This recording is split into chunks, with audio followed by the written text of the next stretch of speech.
Y bueno, por si no faltaban más pruebas de que el bull run lo más probable es que empiece a mediados del siguiente año, creo que con esta información que estamos viendo en pantalla está mucho más que confirmado.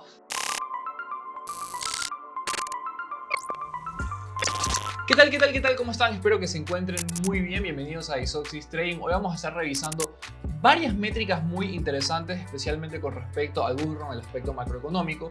Ahorita cuando Bitcoin se está dejando de mover, siempre es bueno entrar en perspectiva de dónde nos encontramos macroeconómicamente, qué ha estado pasando con la Reserva Federal, los tipos de intereses, la economía, etcétera, etcétera. Especialmente hoy que tuvimos reportes de Producto Interno Bruto avanzado dentro de Estados Unidos y han salido muchísimo mejor de los esperados, dándole quizás todas las justificaciones de la Reserva Federal de que siga subiendo tipos de intereses, pero debido a que las cosas se han mantenido tranquilas y debido al aspecto geopolítico, lo más probable es que no quieran seguir subiendo tipos, sino que se mantengan con los que están por un tiempo prolongado.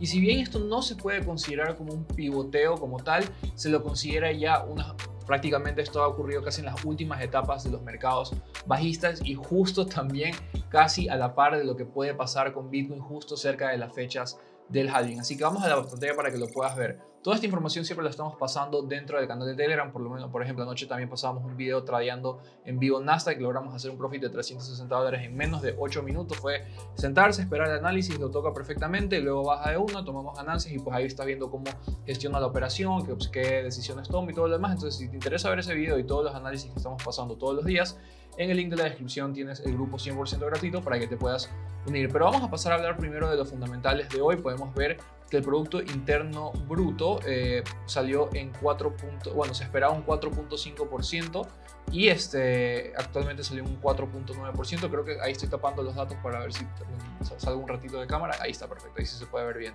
Entonces se esperaba que saliera 4.5 y salió 4.9% con respecto al previo que era 2.1. Eso quiere decir que la economía estadounidense, como podemos ver, ha venido creciendo pues de forma bastante avanzada. Podemos ver que desde octubre del año pasado pues este Advanced GDP ha venido aumentando bastante fuerte y obviamente pues es algo que no le interesa a la Reserva Federal y más que nada pues con el hecho de querer bajar la inflación. Pero pues ya creo que no se mantienen tanto en el hecho de querer bajar la inflación, sino que pues más que nada la economía se mantenga un poco tranquila y al mismo tiempo se mantenga un poquito estable, pues, ¿no? Porque ya saben que si siguen subiendo tipos de intereses, lo más probable es que algo se pueda quebrar, como por ejemplo pasó a inicios de año con Silicon Valley Bank, con Credit Suisse y todo lo demás. Entonces lo que menos quieren es romper algo dentro del sistema financiero, dentro del sistema económico, ¿no? Entonces están bastante tranquilos. Recordemos que también Powell había dicho que con respecto a la situación geopolítica, dándose guerras quizás en Medio Oriente, están dándole apoyo a Ucrania, Taiwán, a Israel, entonces pues no les conviene tampoco tener un dólar tan caro porque mientras más se endeuden o más bonos emiten con ese tipo de intereses y si lo siguen subiendo, más a la larga se terminan endeudando,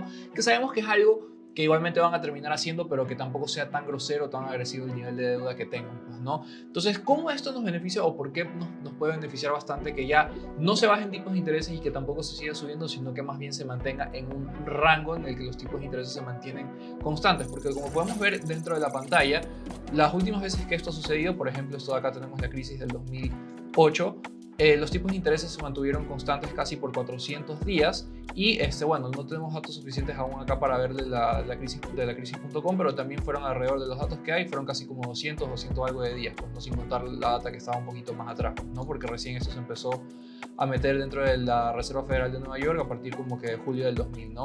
Pero bueno, esto pudimos ver que pasó dentro de la crisis del 2008, fueron casi 400 días de tipos de intereses alzados y constantes.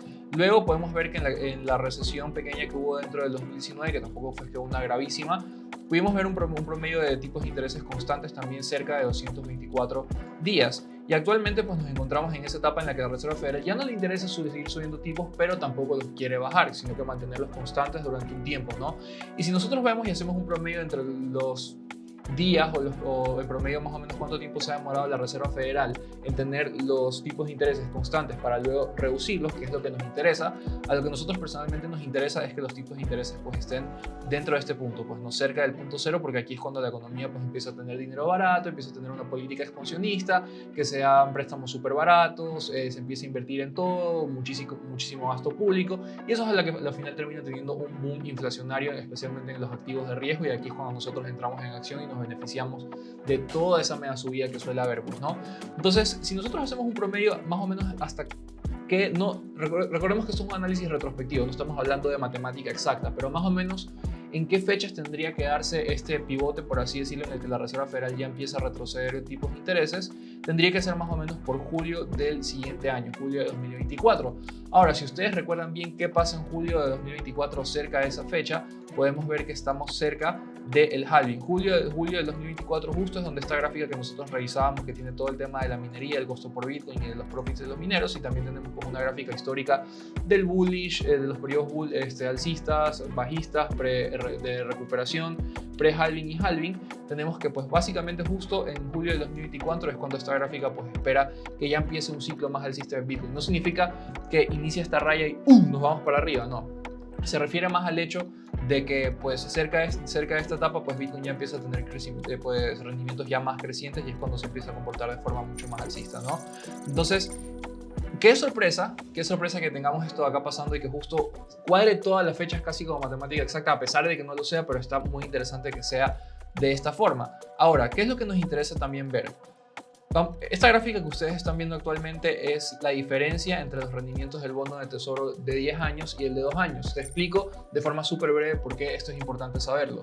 Porque un spread negativo, que significa que los bonos de menor tiempo de 2 años están teniendo más rendimiento que los de 10 años, que ya es como un poco más considerado como largo plazo, significa que el gobierno pues necesita más funding o necesita más dinero en el corto plazo y pues obviamente eso no es una buena señal.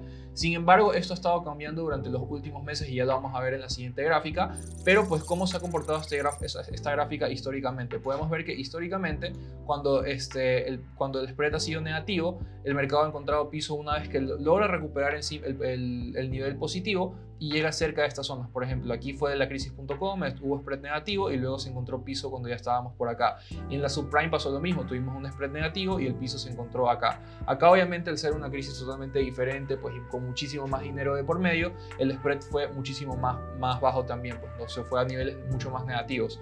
Pero ahorita podemos ver que ya está logrando avanzar y nos interesaría que este spread regresase hasta este punto, que más o menos miren también cómo justo como que cuadra en fechas de 2024, que es donde tendríamos que encontrar piso para luego pues ya empezar un nuevo ciclo de mercado, ¿no?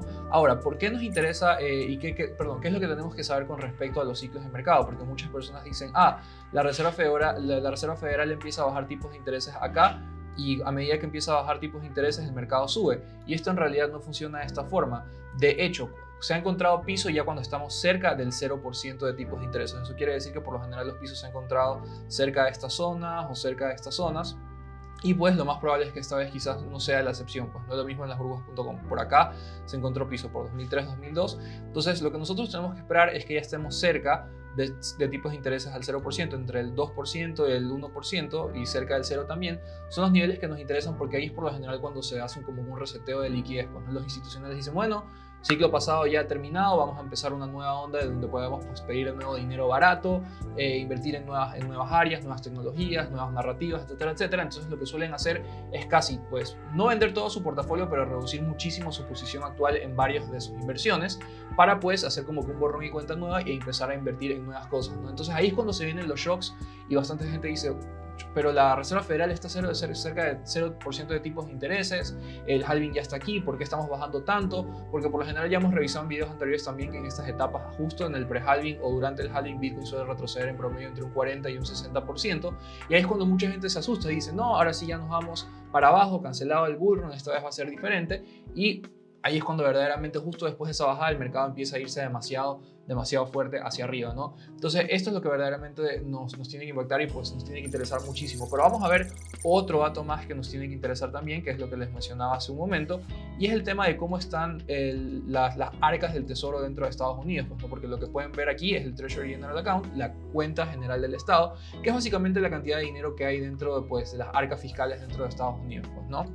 Y podemos ver que en los últimos meses esto ha ido avanzando en concordancia con lo que hemos ido viendo, que ya pues se está invirtiendo muchísimo más a largo plazo y pues obviamente eso le permite a la Reserva Federal y bueno, perdón, a la Reserva Federal no, al gobierno tener pues financiamiento de largo plazo y no tener financiamiento de corto plazo que pues lo agarran y ya en un par de meses lo tienen que vender, perdón, tienen que pues dar esa inversión de vuelta pues, ¿no? Acá pues cuando empiezan a tener mejor rendimiento los bonos a largo plazo, pues obviamente le funciona muchísimo mejor al gobierno pues porque tiene mucho más financiamiento y mucho más dinero que gastar, como por ejemplo vimos acá.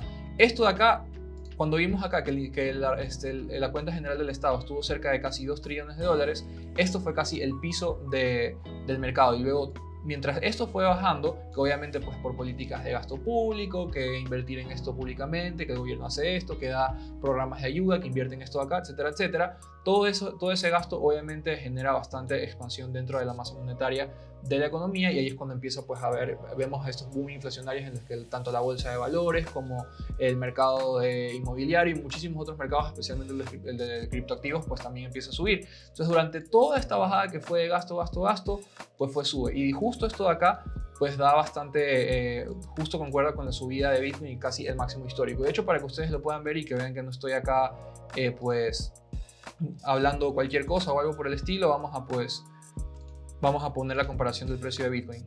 Y como pueden ver, este es el precio de Bitcoin y cómo se comportó. Miren cómo cuando estábamos acá, que la cuenta del general del Estado está repleta, miren cómo está, miren en dónde estábamos. Este es el precio de Bitcoin, la línea anaranjada. Y luego cuando esto empieza a bajar, miren cómo el precio de Bitcoin empieza a subir con muchísima fuerza. Y justo pues ya cuando esto toca piso, aquí es justo ya cerca de los máximos históricos y cuando ya pues se acaba ese periodo de gastadera y pues ya la Reserva Federal cuando empieza a subir tipos de intereses y se acabó la fiesta del dinero barato, aquí es cuando Bitcoin empieza a retroceder con bastante fuerza. Entonces eso es lo que tenemos que tener bastante presentes porque una vez que veamos que la Reserva Federal, perdón, le tengo tema a la Reserva Federal, pero que la cuenta general del Estado llega a un punto, principalmente el que yo estoy apuntando, es a este o a este de acá, y encuentre techo y empiece a reducirse como lo empezamos a ver de esta forma, ahí es cuando ya el mercado lo más probable es que vaya a empezar a tener una propulsión demasiado, pero demasiado fuerte. Entonces, ese es el video de hoy para que ustedes lo puedan ver que pues no solo hablando desde perspectiva, no solo es importante ver a Bitcoin en 4 horas, un día o en